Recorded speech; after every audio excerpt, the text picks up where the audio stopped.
함께 우리가 공동체를 이루어 간다고 하는 것은 최소한 그 사람이 있는 자리에 내가 서거나 아니면 더 낮은 곳에 설 때 가능한 것이죠.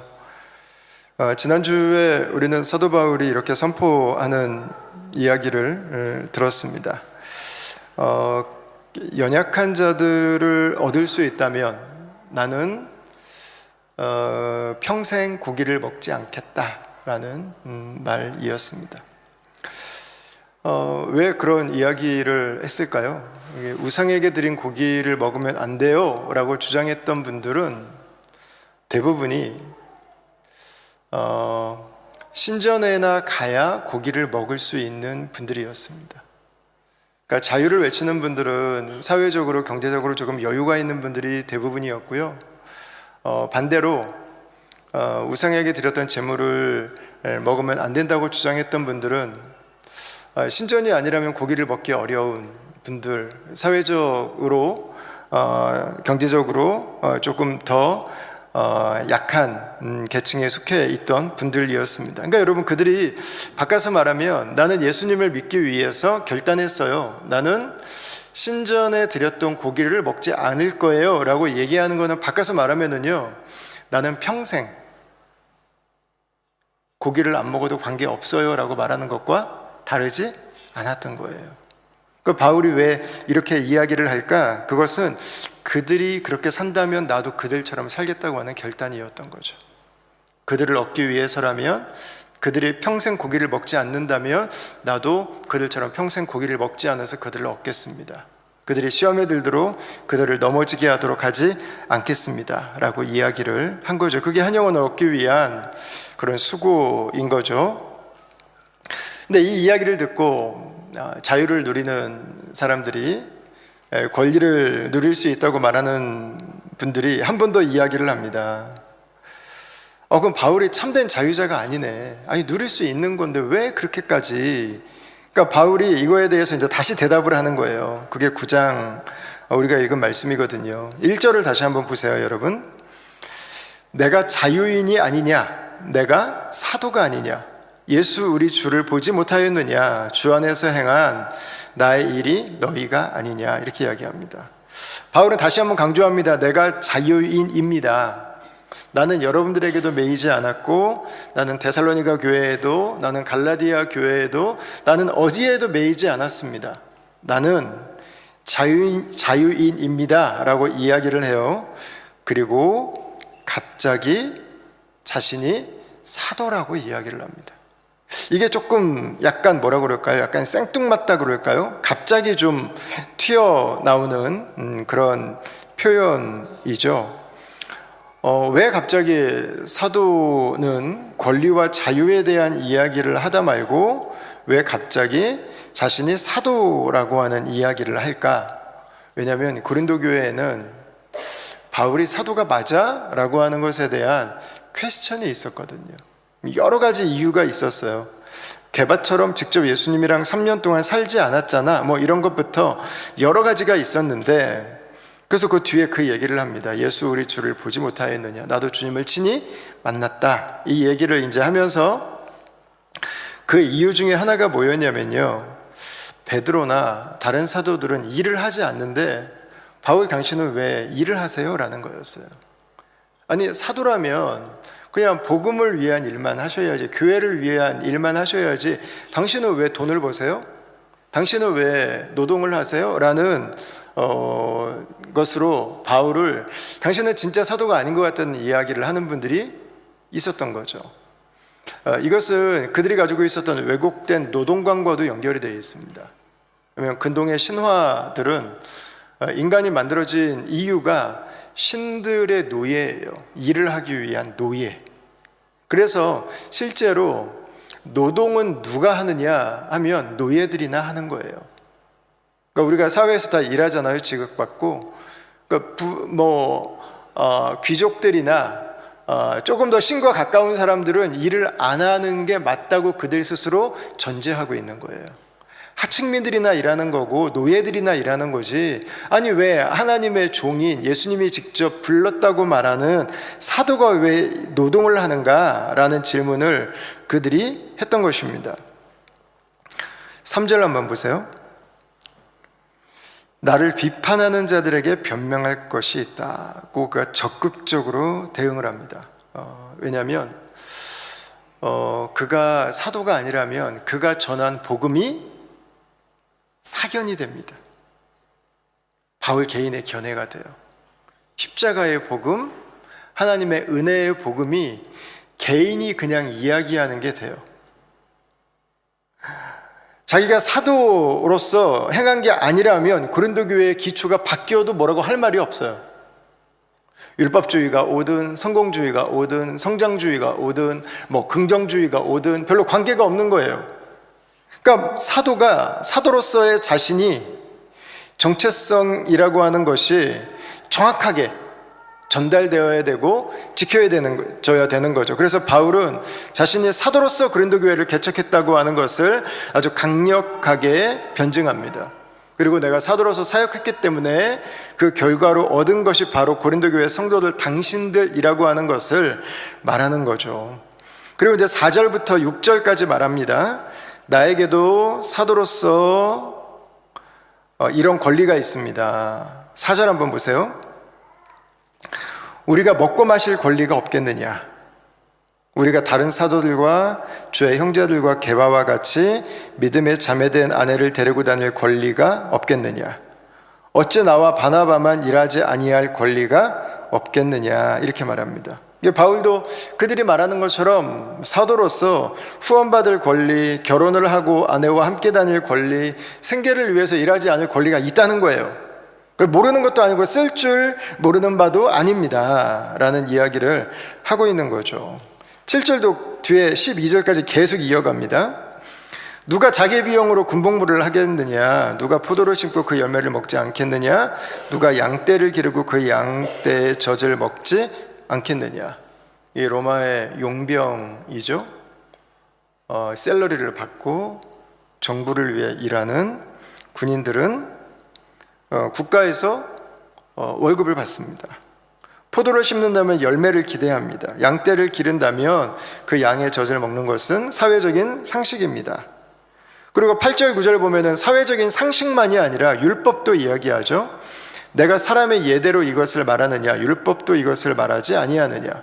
모세의 율법의 곡식을 밟았더는 소에게 망을 씌우지 말라 기록하였으니 하나님께서 어찌 소들을 위하여 염려하심이냐? 소들을 위한 염려가 아니라 사람을 위한 염려다. 일한다면 그것에 대한 대가를 받는 것은 마땅한 것이다. 10절입니다. 오로지 우리를 위하여 말씀하심이 아니냐? 그죠? 과연 우리를 위하여 기록된 것이니 밭 가는 자는 소망을 가지고 갈며 곡식 떠는 자는 함께 얻을 소망을 가지고 떠는 것이니라. 밭을 갈든 추수에 참여하든 수고비를 받을 것을 당연히 기대한다는 것입니다. 하나님께 부름을 받아서 하나님의 나라를 위해서 살아가는 하나님 나라의 공무원이 된 하나님 나라의 사역자들도 그 수고비를 받는다고 기대하는 것이 마땅하다. 이 이야기를 사도가 이렇게 지금 긴 본문을 할애해서 말하고 있는 것입니다. 11, 12절 또 나와요. 우리가 너희에게 신령한 것을 뿌렸거든 너희의 육적인 것을 거두기로 과하다 하겠느냐? 다른 이들도 너희에게 이런 권리를 가졌거든 하물며 우리일까 보냐? 그러나 우리가 이 권리를 쓰지 아니하고 범사에 참는 것은 그리스도의 복음에 아무 장애가 없게 하려 함이로다. 이렇게 기록하고 있습니다.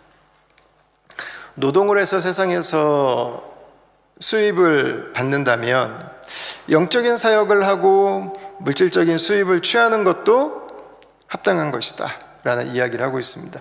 여러분 지금 사도가요 12절에 걸쳐서 자신의 사도됨에 대한 디펜스를 시작하면서 12절에 걸쳐서 하는 이야기가 뭐냐면 풀타임 사역자가 사회적인 상식이고 하나님의 뜻이라고 하는 것을 나도 안다는 이야기를 지금 하고 있습니다. 나도 사례를 받고 후원을 받을 수 있다고 하는 것을 이야기하는 거죠. 그러니까 여러분들은 이것에 대해서 어떻게 생각하시나요? 그러니까 제가 물론 저는 대다수의 성도들은 그렇다고 생각하지는 않아요. 그냥 일부 어떤 분들은 이것에 대해서 조금 부정적인 시각을 가지고 계신 분들도 계신 것 같아요. 그러니까 한국 같은 예를 보면 저는 다시 말씀드리지만 일부라고 생각합니다. 좀 과한 거 아니야? 라는 생각을 하시는 분들이 계신 것 같아요. 근데 한국에 있는 목회자의 80%는 기본소득에 미치지 못하거든요. 정말 일부예요. 정말 일부. 몇 가지를 가지고 전체가 그런 거 아니야? 라고 생각하는 이 보편화의 오류가 좀 있는 것 같아요. 근데 호주의 교회들은 그 이전 단계의 고민이 좀 있는 것 같아요. 왜 우리가 풀타임으로 목회자를 서브해야 되는데? 라는 질문이 있는 것 같아요. 한국 교회 같은 경우에는 하지 않는 질문인데 호주에서 예수님을 처음 믿은 분들이 많아서 이것에 대해서 좀 이렇게 정확하게 딱 이 확신이 좀 안 되는 분들이 종종 계신 것 같아요. 제가 이것에 대해서 오늘 12절 말씀 보시면요, 이런 표현이 있어요. 다른 이들도 너희에게 이런 권리를 가졌거늘 하물며 우리일까 보냐. 여기에서 말하는 아마 다른 이들, 고린도 교회에서 재정적인 지원을 받았던 다른 이들은 바울 이후에 고린도 교회에 와서 섬겼던 분들, 예를 들어 아볼로 같았던 분들일 거예요. 아마 아볼로 대표적이죠. 그러니까 우리일까 보냐, 나일까 보냐, 그런 이야기를 하는 거죠. 제가 여러분들을 한번 설득을 좀 시켜보려고 그래요. 혹시 그런 분들이 계시다면, 대다수는 아니시겠지만 아볼로는 성경에서 아주 손꼽는 구약학자입니다. 아주 율법에 정통한 분입니다. 왜냐하면 아볼로는 알렉산드리아 출신이거든요. 알렉산드리아는 로마 제국 전체에서 가장 강력한 유대인 공동체가 있었어요. 70인역이라고 하는 헬라어로 완역된 구약 성경은 알렉산드리아에서 번역이 됩니다. 유대인 공동체가 가장 많았기 때문이에요. 가장 많은 훌륭한 랍비와 스승들이 있었어요. 여기에서 자란 이 아볼로가 예수님을 만나고 복음사역자가 됩니다. 그가 처음에는 에베소에서 사역을 시작한 나중에 고린도로 와서 이제 바울 다음에 고린도 교회를 섬기게 되거든요. 사도행전 18장을 우리 같이 한번 보겠습니다. 사도행전 18장 28절 말씀, 아볼로에 대한 설명이거든요. 누가가 아볼로에 대해서 어떻게 설명하는지 우리 다 같이 한번 읽어봅시다. 시작. 이는 성경으로서 예수는 그리스도라고 증언하여 공중 앞에서 힘있게 유대인의 말을 이기미러라 그랬어요. 아멘. 유대인과 함께 디베이팅해서 논쟁 해가지고요, 유대인들의 논리를 다 박살내버린다는 거예요. 다 이긴다는 거예요. 그러니까 구약만 가지고 싸우는 거거든요, 지금. 그러니까 구약에 그 정도로 정통한 거예요. 구약에 대한 지식이 누구보다 해박하고 깊은 거예요. 그러니까 히브리서를 누가 썼을까에 대해서 사람들이 퀘스천이 있는데 그 후보 중에 하나가 바로 아볼로입니다. 이 정도가 돼야 히브리서 정도의 구약을 기초로 해서 예수 그리스도를 설명하는 이 멋진 글을, 이 깊은 글을 쓸 수 있을 것이다 라고 생각을 했던 거죠. 우리가 잘 아는 것처럼 바울은 본인이 스스로 얘기하잖아요. 나는 글에는 능한데 말에는 조라다고. 그러니까 나는 글은 자신이 있는데 말하는 걸 들어보면 뭔가 조금 부족한 거예요. 그러니까 사도행전에도 꼭 그것 때문은 아니었겠지만 바울 설교 오래 듣다가 이렇게 졸다가 이게 난간에 떨어지고 이런 일이 있잖아요. 그러니까 그런 걸 생각을 해보면 바울은 내용은 뛰어난데요, 전달에는 조금 윅포인트가 있다고 하는 것을 본인도 인정을 합니다. 근데 아볼로는 내용만이 아니라 이 딜리버리까지 뛰어나요. 왜 그럴까? 물론 여기에는 선천적인 기프트가 있을 거예요. 아마 기프트가 아마 많은 포션일 거예요. 근데 그걸 넘어설 수 있기 위해서 필요한 것은 시간이잖아요. 시간. 시간에 따른 에너지의 밀도, 결국 그게 내 약점을 극복해 나갈 수 있는 그 방법이었을 거예요. 그런데 바울은 우리가 잘 알고 있는 것처럼 직업을 가지고 있었어요. 텐트 메이커. 시장의 상인들이 햇빛을 가리는 차양막을 만들어 달라고 하거나, 로마 군대에서 해외 파병을 나가는데, 해외 전투를 나가는데 군인들의 천막을 만들어 달라고 하거나, 그럼 그거 열심히 만들어주는 일을 했습니다. 여러분, 물론 직업을 가지고 사도가, 목회자가 직업을 가지고 피조 세계를 섬기고 사회에 기여하는 것들은 중요한 역할입니다. 그러나 사도로 복음을 전하는 것만 해도 굉장히 많은 에너지가 필요해요. 섬기면서 사역을 하는 것도 귀해요. 그런데 할 수 있다면 사역만 하는 것도 귀한 일이에요. 13, 14절 보세요. 사실은 여기도 이어져요. 성전에 일을 하는 이들은 성전에서 나는 것을 먹으며 제단에서 섬기는 이들은 제단과 함께 나누는 것을 너희가 알지 못하느냐. 이와 같이 주께서도 복음 전하는 자들이 복음으로 말미암아 살리라 명하셨느니라. 성전 봉사자들 이야기가 나옵니다. 제사장들, 레위인들 이야기겠죠. 모세 오경부터 하나님의 기대는요, 전임 사역자들이었어요. 나는 너희들이 생계를 위해서 다른 일 안 했으면 좋겠다. 그냥 성전만 잘 섬기면 좋겠다. 예배하는 것을 섬기고, 말씀 사역을 섬기고, 하나님을 섬기고, 백성들의 영적인 부분들을 섬기는 것만 하면 좋겠다. 세상에 대한 일들은 나의 백성들이 다 할 테니까 너희들은 성전 안에서, 이 안에서 나는 것들을 먹으면서 이 제단에 드린 것들을 나누어 줄 테니까 그걸 가지고 살아가라고 말씀하시는 거죠. 여러분, 성경은 계속해서 할 수 있다면 그냥 오늘날로 말하면 교회만 전임 사역자로 섬기는 것에 대해서 이야기를 하고 있는 거예요. 목회자로 부름을 받았다고 하는 것은 교회에서 사례가 얼마가 되든 관계없이 그 자리를 신실하게 지켜달라고 하는 부탁이 될 수 있는 것입니다. 근데 이제 오늘날 일하시는 직업을 가지고 있는 목사님들이 많이 계세요. 이게 그분들에 대한 정죄나 비난이 되지 않기를 바랍니다. 그렇게 할 수 없는 교회들이 많기 때문이에요. 목회자라면 사례비에 관계없이 그 자리를 지킬 수 있어야 됩니다. 그럼 성도가 해야 되는 일은 뭘까요? 목회자가 사역에만 집중하도록 목회자 가정을 책임지기 위해서 수고하는 것입니다.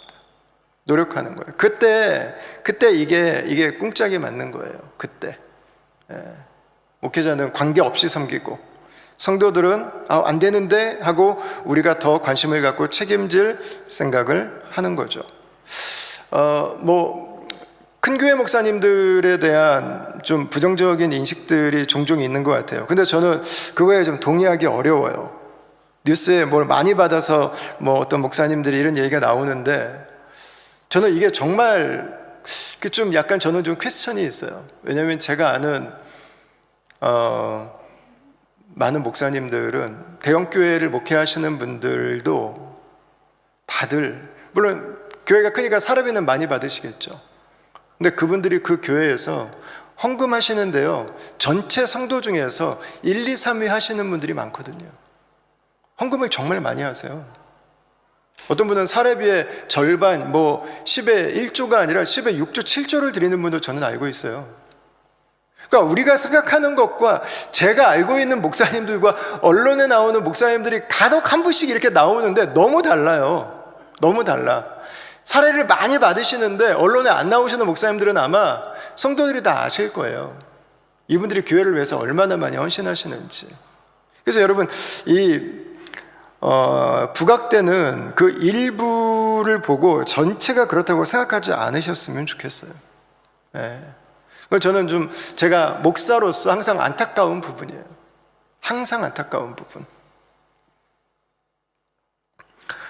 수치상으로만 놓고 보면 아우 사례비 안 받으면 이것도 할 수 있고 저것도 할 수 있고 좋은데 뭐 사실 그러면 가장 좋은 방법은 우리가 다 그냥 알아서 하면 되거든요. 교회사에도 그런 교파들이 있었어요. 교회사에도. 근데 주님의 아이디어는 아닌 것 같아요. 성도로서 우리가 일을 하면서 섬길 수 있는 부분이 있고 또 목회자로 전임으로 교회를 섬기면서 할 수 있는 일들이 있고 그런 거죠.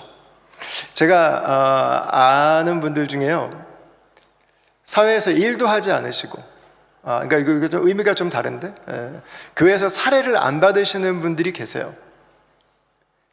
근데 어떤 분들이 그렇게 하시냐면 부모가 재벌이어서 안 하는 분 계세요. 저는 사업 안 합니다 하고 그냥 그분은 그냥 신학하고 그냥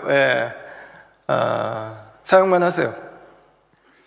어떤 분은 사업을 병행해서 하세요. 근데 그냥 생계를 위한 정도가 아니에요. 굉장히 큰 규모로 하세요. 병원을 경영하시는 분도 있고요, 뭐 그 러펌을 운영하시는 분도 있으세요. 자산이 많은 분이 있어요. 열심히 사업해서 돈 많이 벌어놓고 그 다음에 나는 교회에서 사례 안 받겠습니다, 나는 자유롭게 사역하겠습니다. 어떤 분은요, 교회에서 난 사례 안 받습니다 하고 매주 외부 집회 다니세요. 매주. 교회 지키기가 너무 어려워. 여러분, 다 특수한 경우들이에요. 성경에서는 거의 일반적이라고 말하지 않습니다. 요즘에는 또 다른 이제 흐름 하나가 만들어진 것은 작은 교회 개척 모델이에요. 그 교단은 기본 정관에 그게 있어요. 목회자에게 사례를 지급하지 않아요. 그 목회자들이 직업을 갖는 게 가장 기본 룰이에요. 일을 하면서 교회를 섬겨요. 30명이 되면 무조건 나눠야 돼요. 그 정도면 충분히 할 수 있는 거죠. 여러분, 근데 계속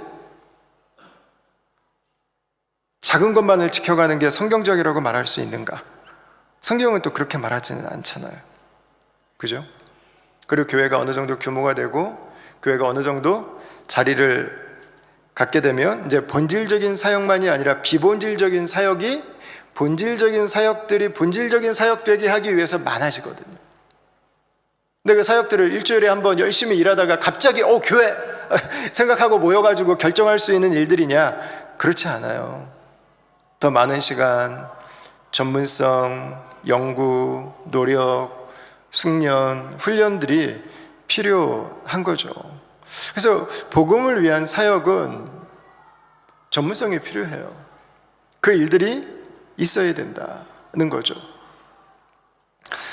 제가 오늘 여러분 앞에 서서 함께 이렇게 말씀을 나누는데 아마 많은 설교하시는 분들께서 아마 그러실 거예요. 어떤 분들은 목사님 뭐 설교 뭐 20년, 30년 하셨다는데 그냥 보면은 뭐 대충 뭐 설교 나오는 거 아니냐 뭐 그러시더라고. 그런 분 앞으로 목회하시면 좋을 것 같아요. 그런 거 있으시면 제가 강력 추천해드려요. 강력 추천. 일주일 내내 이 본문이 떠나지 않아요. 제가 주일날 설교하러 올라오면서 이전에 했던 본문을 제가 했던 설교 원고 가지고 올라온 적이 없어요. 저는 매주마다 새로 준비합니다. 새로 지은 밥을 여러분들에게 드리고 싶은 것처럼.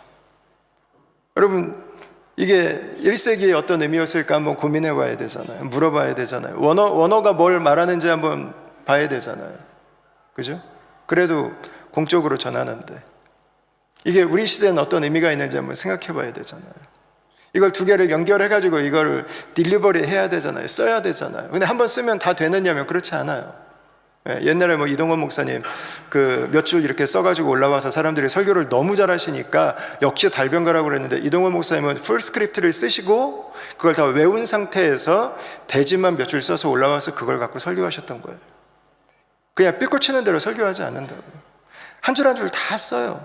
다 읽고. 저도 이거 어제 11시 반까지 원고 다듬은 거예요. 어젯밤에 11시 반까지 침대에 앉아서 뭐가 마음에 안 들어가지고 이게 아닌 것 같아가지고 마지막 한 문장이 마음에 안 들어가지고. 여러분 그래요. 뭐 김도환 목사님 뭐 맨날 교회에 앉아서 뭐해 하시는 분들은 다음 주 설교 한번 준비해 보세요. 제가 너도 기회 드릴게요. 제가 40분 드릴게요. 한번 해보세요. 한번. 설교 준비만 하지 않잖아요. 지식 파는 일이 아니잖아요. 기도하는 시간들이 있어야 되잖아요. 엎드려 있어요. 또 내가 설교하는데 내가 이 말씀대로 안 살면 안 되잖아요. 또 살기 위해서 어쨌든 발악은 해봐야 될 거 아니에요. 흉내라도 내봐야 될 거 아니에요. 여러분, 요즘에는 또 이게 더 쉽지 않아졌어요. 옛날에는 우리 교회 목사님 설교만 들으니까 우리 목사님 최고였어요. 제가 주일학교 다닐 때 이 지구상의 최고의 목사님은 유기상 목사님이었어요. 우리 교회 담임 목사님. 설교를 잘 하셨어요. 근데 함정은 다른 목사님 설교를 들어본 적이 없어요. 한 번도 들어본 적이 없어요. 그분 설교만 오직 들어봤어요. 정말 설교를 잘 하시는 거예요. 근데 여러분, 요즘 그렇지 않잖아요. 여러분들도 주중에는 대한민국 최고의 한국어로 설교하는 가장 뛰어난 설교자들의 설교를 다 들으시잖아요. 호주에 사는 분들은 한국어로 되는 설교만 듣지 않잖아요. 호주에서 가장 뛰어난 설교자들, 영어권의 가장 뛰어난 설교자들의 설교를 여러분 다 듣잖아요. 로이즈 존스 설교, 존 메가더 목사님 설교, 존 파이퍼 설교 유튜브에 다 올라와요. 다 올라와. 여러분, 이제 그런 시대라고. 설교자들만 그래요? 그렇지 않아요. 유튜버들, 그 내용은 두 번째 치고 그 뛰어난 그 딜리버리의 능력을 갖춘 분들이 듣게 하기 위해서 애써가면서요, 들을 것들이 너무 많아졌어요. 그러니까 기대하잖아요. 세계 최고는 아니어도 그래도 좀 저 정도는 해주었으면 하는.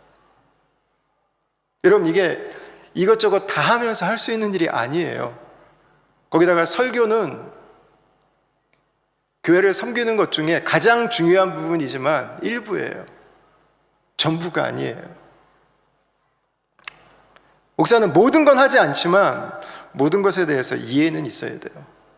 교회 내적인 것만이 아니라 사회적인 흐름에 대해서도 읽고 그것에 대한 영적인 통찰들을 가지고 있어야 됩니다. 이 정도의 사역을 다른 일을 하면서 한다고 하는 것은 저에게는 불가능합니다. 그래서 저는 다음 교회 개척하고부터도 다른 일을 하겠다는 생각을 저는 아예 안 했어요. 제가 멀티태스킹이 안 되기 때문에. 만약에 제가 다른 일을 하면 저는 이걸 못할 것 같더라고요. 이걸 놔버릴 것 같더라고요. 그래서 그냥 저는 아예 이거를 선택했어요. 그냥 딱 결단해버린 거예요. 난 이것만 하겠다라고 한 거죠. 14절을 한번 보세요. 14절 다 같이 한번 읽겠습니다. 시작. 이와 같이 주께서도 복음 전하는 자들이 복음으로 말미암아 살리라 명하셨느니라. 아멘. 최종 결론인 거죠. 이 부분에 대한 최종 결론. 주님의 뜻은 목회자는 복음으로 말미암아 사는 거구나. 주님의 공급하심을 따라서 사는 거구나. 이게 기본입니다. 목회자는 주님께서 공급하심을 따라 부르신 곳에서 살고, 성도는 그 목회자를 책임지기 위해서 목회자들에게 최대한 다른 거에는 신경 쓰지 않도록 노력하고, 이런 그 모습인 거죠. 근데 오늘날 이것들이 좀 덕이 되지 않는 모습으로 나타나는 것은 이게 지켜지지 않는 거예요. 목회자는 더 원하고, 성도들은 더 고려하지 않으려고 하고. 여러분, 거꾸로 가면은요, 이게 삐그덕거려요. 아름답지 않아요. 덕이 되지 않아요. 근데 그 모습으로만 가면, 성경적인 룰로만 가면은요, 굉장히 아름다워집니다. 12절 한번 보세요. 중간입니다. 그러나 우리가 이 권리를 쓰지 아니하고 범사에 참는 것은 그리스도의 복음에 아무 장애가 없게 하려 함이라. 사도 바울은 지금까지 14절까지 줄곧 이야기합니다. 목회자로서 복음을 위해서 다른 일을 하지 않고 살아가는 것이 주님의 뜻입니다. 나는 그것을 알고 있습니다. 그러나 나는 그렇게 살지 않습니다. 내 권한을 다 누리지 않습니다. 내 권리를 내려놓았습니다. 그래서 나는 범사에 참을 것들이 있습니다. 어려움들이 있습니다. 견뎌야 하는 것들이 있습니다. 불편한 것들이 있습니다. 스트레스가 더 많아집니다. 이런 뜻이에요.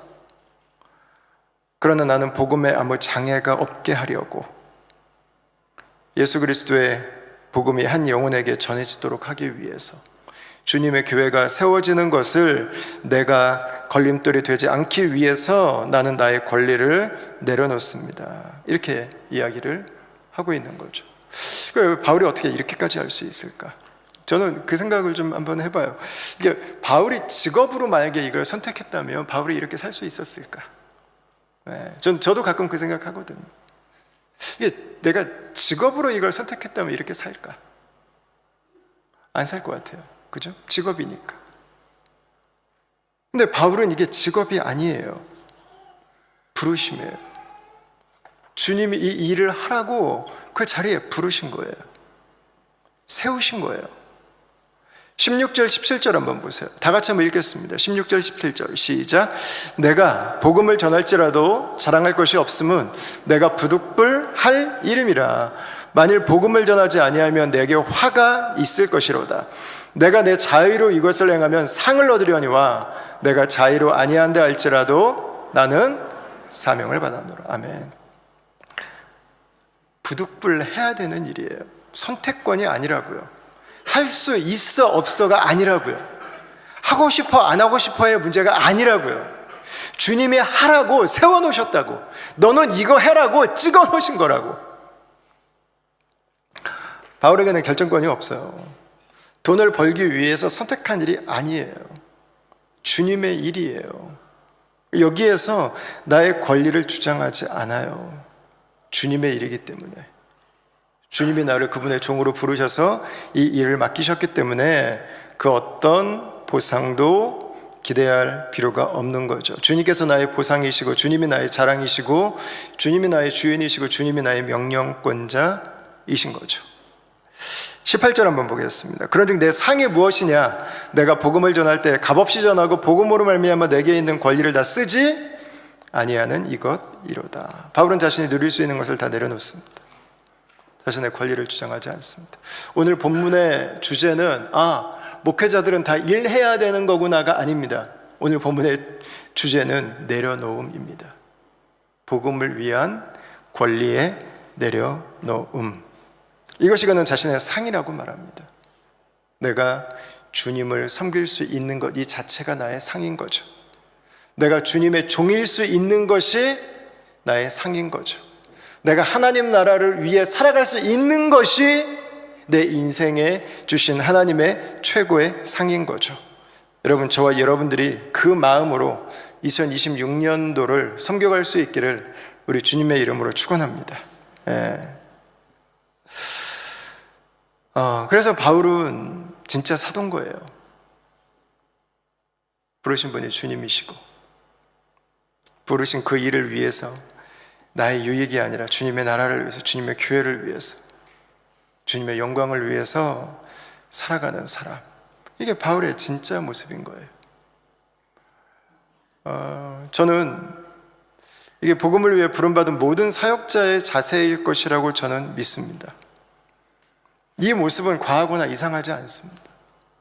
저와 여러분들이 이곳에 있을 수 있는 이유는 우리 선조들이, 우리의 선배들이 사도 바울 이래로 모든 교회를 섬겼던 선배들께서 자신의 권리를 주장하지 않고 내려놓으셨기 때문입니다.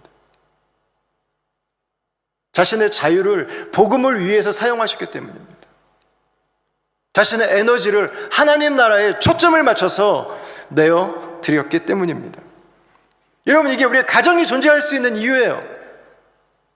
권리만 주장하는 가정은 서지 못해요. 자유만 주장하는 가정은 이루어질 수 없어요. 내려놓을 때 가정이 세워져요. 여러분, 교회는 당연히 마찬가지죠. 교회가 어떻게 서는가? 자유와 권리만 내세우면요, 교회는 서지 않아요. 내려놓을 때 서는 거예요. 내려놓을 때. 더 많이 내려놓는 사람이 지도자인 거고, 더 많이 내려놓는 사람이 더 앞에 서게 되는 거고. 여러분, 교회가 어떻게 도시를 섬기는가? 이거예요. 교회로서 주장할 수 있지만 내려놓는 거예요.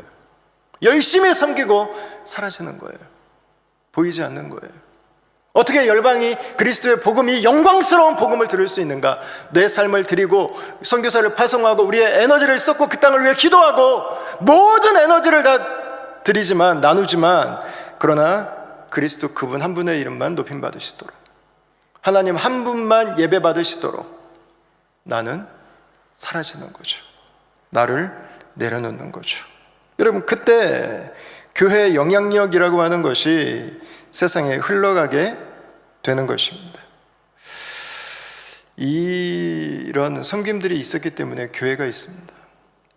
교회는 그냥 있지 않아요. 내가 여러분 그렇지 않아요. 우리 선배들의, 우리 선조들의 보이지 않는 수많은 내려놓음이 있었어요. 수많은 내려놓음들. 어떤 분들은 그것으로 인해 건강의 아픔을 겪기도 하고, 어떤 분들은 안전한 곳을 포기하고 위험한 환경으로 나아가기도 하고, 어떤 분들은 가정의 아픔을 겪기도 하고, 어떤 분들은 당신의 대에는 열매를 전혀 보지 못하고 그 자리를 기도로 지키며 섬기기도 하시고. 여러분 그랬던 거예요. 우리 교회도 여러분 부모님들, 교회 기도대장 권사님들 계시잖아요. 네? 다 계시잖아요. 우리 아빠 수요예배 되면 빠지지 않고 그 자리에 가서 지키시고, 교회 일 있다면 항상 가서 그 자리에 지키시고. 여러분 우리 교회 PK, MK들 많아요. 목사님들 자녀들, 선교사 자녀들 다 신분 세탁하고 아닌 척하고 앉아있어요. 그렇지 많다고. 어릴 때 여러분 다 느꼈잖아요. 내가 엄마 아빠를 내가 누려야 되는데 엄마 아빠를 빼앗긴 것 같은 그 느낌들 여러분 다 가지고 자랐잖아요. 아니 어릴 때 몰랐는데 이 돈 이거 우리를 위해 썼어야지, 그걸 왜 교회에 갖다 주냐고. 여러분 그 마음의 아픔들을 여러분 가지고 있는 분들이 있잖아요. 근데 여러분 한번 이걸 반대로 한번 생각해 봐요. 여러분들 부모님이 권사님, 장로님이든 목회자든 선교사든 관계없어요. 복음을 위해 사역을 하는데 여러분 부모님이 집이 몇 채야? 그럼 어떨 것 같아요? 별장이 있어. 모스 안에 요트가 하나 걸려 있어. 명품으로 머리부터 발끝까지 휘감고 다녀. 어떨 것 같아요? 뉴스에 나오셨겠죠. 그죠? 뉴스 나오셨겠죠. 그 정도면. 근데 여러분들의 부모님이 뉴스에 나오지 않고 반대의 삶을 사셨다고 하는 것은 뭐예요? 우리 엄마 아빠는 정말 주님을 섬기신 거구나. 정말 주님을 사랑하신 거구나. 정말 주님의 교회를 위해 사셨구나. 주님의 부르심 때문에 그 자리를 지키신 거구나.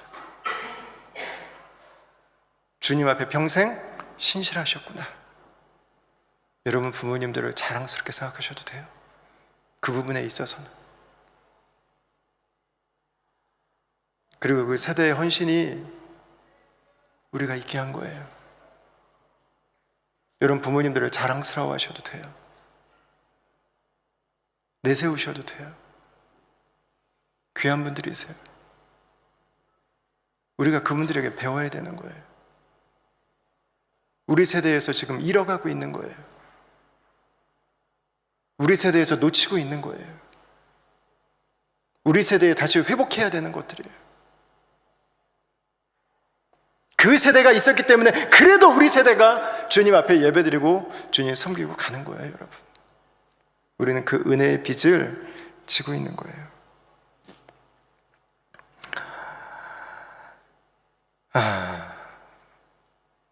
여러분 부모님들이 여러분 자랄 때 맨날 교회에서 전도대 간다 그러고 철야기도 간다 그러고, 여러분 축복이에요. 축복. 자랑으로 바꾸세요. 그 다음 교회가 2026년 사역을 새로 시작합니다. 올 한 해도 우리가 부르심의 모양은 다르지만 여러 곳에서 여러 모양으로 섬길 것 같아요. 주님께서 부르셨기 때문에 그 자리를 감당하기를 바랍니다. 주님의 사명이기 때문에 이 시대에도 이 세대에도 예수 그리스도의 복음만이 이 땅의 유일한 소망이기 때문에 주님과 그분의 교회를 섬겨갈 수 있게 되기를 바랍니다.